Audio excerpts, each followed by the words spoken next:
printouts of an electronic document, the rules are clear, that is an original, Your Honor. Your Honor, if you look at it, there's on the bottom left-hand portion, there is a marked certified true copy. This certified true copy would not have appeared in any correspondence with no reply at records.facebook.com. If this printout is shown to you, will you be able to identify the same? Yes, sir. Now, we invite the defense to also peruse the document. Your Honor, may I request that one of our counsels be allowed to peruse the document? Yes, one of the Thank you. counsels for respondent may look at the document being presented to the witness. May I continue, Your Honor, please? Thank you. Now, I'm showing you. Defense, can we give the document to the witness, please? Your Honor, the document must be presented to the witness. Your Honor, Give them some time to look at it. But is this one of the documents pre-marked? Yes, Your Honor, please. For the record, can you state the pre-marking of this document just so that we can catch up? Much obliged, Your Honor, please. That would be P-Roman numeral 4-7 for the prosecution, Your Honor, please. Noted. Your Honor, may I manifest for the record that this is not a certified true copy? Oh. Noted. Your Honor, can I respond to that, Your Honor, please? This is an electronic copy. The rules on electronic evidence says a printed version of an electronic copy is an original. Your Honor, please. Your Honor, Counsel for the prosecutor, counsel for respondent did not object. He just simply made an observation regarding the document. So you may proceed as soon as the document is returned to the witness. Thank you so much, Your Honor, please. What relation... Mr. Witness, are we ready? What relation, if any, does this document have with the printout of the screenshot that you mentioned? This is the copy of the printout that was submitted to the Committee on Justice, sir.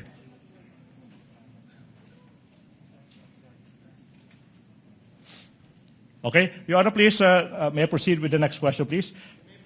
Question, Mr. Witness, how faithful, if at all, is this printout from the actual screenshots? The printout accurately reflects the screenshot, sir. And how do you know now that this printout accurately reflects the screenshot?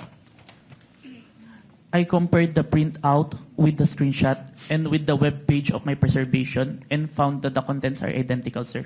Thank you so much. Now, Mr. Witness, ano ba ang nangyari kung meron man? At kung alam mo, after you made after you made the preservation to request to Meta in relation to the investigation we did on the Vice President? Meta acknowledged our preservation request, sir. Okay. Your Honor, please, the exhibits as they come, as they are identified by the witness, are also simultaneously being presented on the screen, Your Honor, please. Okay. You said that Meta acknowledged the preservation request, correct? Yes, sir. Now, yung tanong ay, ano bang pruweba mo? Kung meron man, that in fact, Meta acknowledged the request. I have a screenshot of the acknowledgement of Meta email acknowledgement. Now, who took the screenshot? I did, sir, and I used my laptop. What did you do with the screenshot kung meron man? Sinave ko muna po yung electronic copy ng screenshot sa laptop ko and printed it. Where is the printout of the screenshot? Sinabmit ko po sa Committee on Justice of House of Representatives. Now, kung yung printout ng screenshot ipapakita sa'yo, will you be able to identify the same? Yes, sir. Now, we are now in the process of showing you yung isang printout ng isang screenshot ng isang tugon o reply ng Meta, Your Honor, that is previously marked as Exhibit P-Roman numeral 4-8 for the prosecution. Your Honor, may I have time to peruse?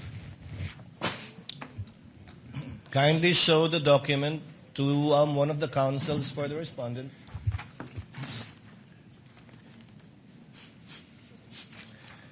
Your Honor, we note that the Exhibit P-I-IU-8 is not an original or certified true copy, and we object to the introduction of this and the identification of this. What does counsel for the prosecution say? Again, I reiterate, if it is a printout of an electronic document, the rules are clear, that is an original, Your Honor. Your Honor, if you look at it, there's on the bottom left-hand portion, there is a marked certified true copy. This certified true copy would not have appeared in any correspondence with no reply at records.facebook.com. So it is not a printout. It's not an original. Would not reflect what accurately was printed out or appeared on the screen. 2 What does points. counsel for the prosecutor say? 2 points, Your Honor, please. Settled now, 2019, assuming that the counsel is correct. Photocopy now is considered as an original, Your Honor, please. And number 2, Your Honor, please. With all due respect, presentation of evidence, objection to the admissibility of object and documentary evidence happens when the documents are formally offered in evidence. We are just in the process, Your Honor, please, of presenting this evidence. So therefore, the defense may object thereto when we formally offer the exhibits, Your Honor, please, and that's not happening yet. Your Honor, As a last point, counsel for respondent, Thank you, before Your the chair makes a ruling. Your Honor, true that photocopies are now considered originals. However, the photocopy must be an accurate and exact reproduction of that original or that printout. This, Your Honor, may I read it for the record? In the bottom left-hand copy, it says, certified true copy, NBI-cybercrime, signed Safira T, date 4/10/26. Is counsel for the prosecution telling us now that this marking came from Meta, the email of Meta, of Facebook? Again, Can you respond, counsel, before the chair makes a ruling? I'm interested to hear your response as well. I'm so sorry. Could you repeat the question, please? It was rhetorical, Your Honor. He need not answer.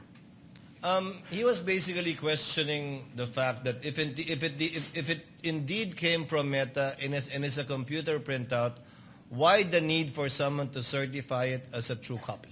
I do recall, Your Honor, please, that was submitted to the Committee on Justice. Along the way, there was a need to certify that, Your Honor, please. But be that as it may, certification of a printout of an electronic document is not even necessary, Your Honor, please. The objection of the counsel for respondent is overruled. The counsel may proceed.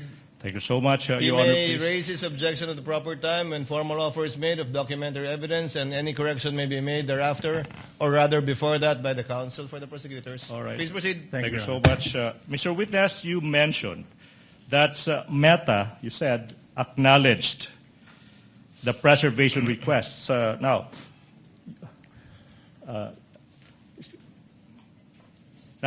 Your Honor, please.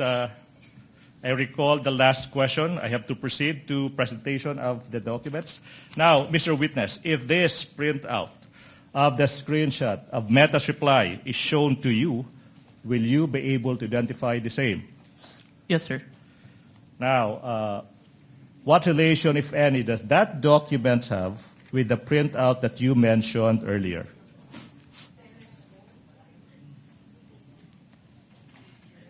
This is the printout that I submitted, sir. Now, Mr. Witness, Your Honor, please, again, as previously manifested, the document identified by the witness has been previously marked as Exhibit P-4-8 for the prosecution. Okay, how faithful, if at all, is this printout from the actual screenshot? The printout accurately reflects the screenshot, sir. And how do you know that this printout accurately reflects the screenshot? I compared the screenshot with the printout and the email confirmation of Meta and found that the contents are identical, sir. Okay. Now, Mr. Witness, you Meta quotes, acknowledged, unquote, the preservation requests. Now, based on your experience, and if you know, ano ba ang kung yung Meta nag-a-acknowledge ng isang preservation requests? Objection, Your Honor. He would be incompetent to say that. Your Honor, please. Counsel for the prosecution, what do you say? Your Honor, please. This is an NBI agent that has been practicing digital forensics for 2 years, appearing in court for 30 times, and underwent training for 2 weeks. No other person in this room is more competent to answer the question than this witness. Let the witness answer. Nevertheless, Your Honor, he's incompetent. He is not from Meta. He doesn't know Meta procedures. The mere fact that he's an NBA agent doesn't make him competent. Can I reply to that, Your Honor, please? Overruled. Chair will allow it. If the witness knows, he may reply. If he does not know, he should so admit also. Witness may answer. It means that Meta have taken necessary action to preserve the evidence, sir, and assign a case number on it. So took reasonable steps to preserve and assigned a case number. Now, yung question now is, after receiving this acknowledgement from Meta, ano ba yung ginawa mo kung meron man, in relation to the investigation you conducted on the statements of the Vice President? I further preserve the video and authenticate the same, sir. All right, so you said... With the permission of the counsel for the prosecutors, Mr. Witness, what do you mean by Meta assigned a case number to it? What does that exactly mean? It means that yun po, they have taken reasonable action. Yung case number po is for monitoring namin kasi multiple multiple requests po from different investigation. Yung case number na yun for specific request po. So pag may request kayo sa Metang i-preserve ang isang digital footprint o data, lalagyan nila ng case number? Yes po. Lahat ngayon na magre-request na i-preserve yon, ilalagay sa ilalim ng case number na yan yung mga request? Hindi po. Per request po yung case number. So each request will have a separate case number from Meta? Yes, Your Honor. And the case number for this one would be what? 911615 for Your Honor. Saan po nakasulat yon? Your case number is 91, nasa upper part po, Your Honor. 91... Ayun, 911654? Yes, Your Honor. You may proceed, counsel. Thank you. Thank you so much. Mr. Witness, you said that you proceeded to further preserve and authenticate the subject video. Now, let's go to that proceeded to further evidence. What does it entail, if any, and if you know? It means that I further preserve it using a screen recording, open source broadcast software studio, OBS. I screen record what appears on my screen, the video, the online live stream November 23, 2024, from beginning to end, including its URL. Okay. Now, what about authenticating the video? Ano bang ibig sabihin yan kung alam mo? After screen recording, there's an output video. I compared the output video with the November 23, 2024 video and ensured that the contents are identical. After ensuring that the contents are identical, I now generated a hash value calculation on the video to ensure that the video won't be tampered until presented in court, sir. Mm-hmm. Mr. Witness, ano ba yung pruweba mo kung meron man that you authenticated the subject video? I have executed an affidavit of authentication of digital evidence dated January 30, 2025, sir.